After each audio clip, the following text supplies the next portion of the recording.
ਦੇਖੋ ਦੁਨੀਆ ਦੀ ਤਾਰੀਖ ਅਦਾਲਤੀ ਤਾਰੀਖ ਦੇ ਵਿੱਚ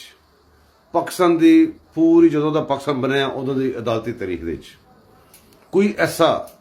ਐਸੀ ਨਜ਼ੀਰ ਮੈਨੂੰ ਦੱਸ ਦਿਓ, ਕੋਈ ਐਸੀ ਮਿਸਾਲ ਮੈਨੂੰ ਦੱਸ ਦਿਓ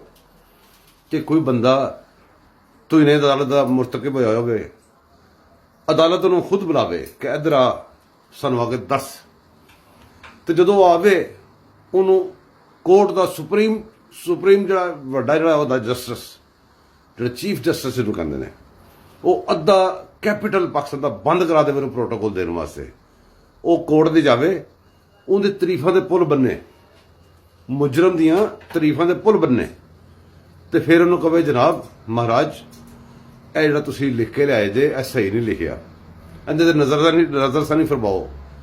ਕੋਰਟਾਂ ਨੂੰ ਲੋਕੀ ਕਹਿੰਦੇ ਨੇ ਨਜ਼ਰਸਾਨੀ ਦਾ ਦਰਖਾਸਤ ਦਿੰਦੇ ਨੇ, ਇੱਥੇ ਕੋਰਟ 5 ਜੱਜ ਬੈਠ ਕੇ ਮੁਜਰਮ ਨੂੰ ਕਹਿ ਰਹੇ ਨੇ, ਮੁਜਰਮ ਨੂੰ ਕਹਿ ਰਹੇ ਨੇ ਜਿਹੜਾ ਸਾਬਤਸ਼ੁਦਾ ਹੈ, ਉਹਨੂੰ ਕਹਿ ਰਹੇ ਨੇ ਜਨਾਬ ਨਜ਼ਰਸਾਨੀ ਫਰਮਾਓ, ਇਹਨੂੰ ਦੁਬਾਰਾ ਲਿਖ ਕੇ ਲਿਆਓ। ਨਹੀਂ, ਰਾਤੀ ਤੇ ਘਰ ਆ ਜਾਣਾ ਸਾਡੇ, ਅਸੀਂ ਆਪ ਲਿਖ ਦਿਆਂਗੇ ਜਨਾਬ। ਹੁਣ ਉਹ ਜਿਹੜਾ ਚੀਫ ਜਸਟਿਸ ਹੈ, ਜਿਹੜਾ ਚੀਫ ਜਸਟਿਸ, ਉਹਨੂੰ ਮੈਂ ਇੱਕ ਗੱਲ ਕਹਾਂਗਾ ਕਿ ਅਤਰ ਮਨੀਲਾ ਸਾਹਿਬ ਤੁਹਾਡੇ ਘਰ ਕਿਤਾਬਾਂ ਭਰੀਆਂ ਪਈਆਂ ਨੇ,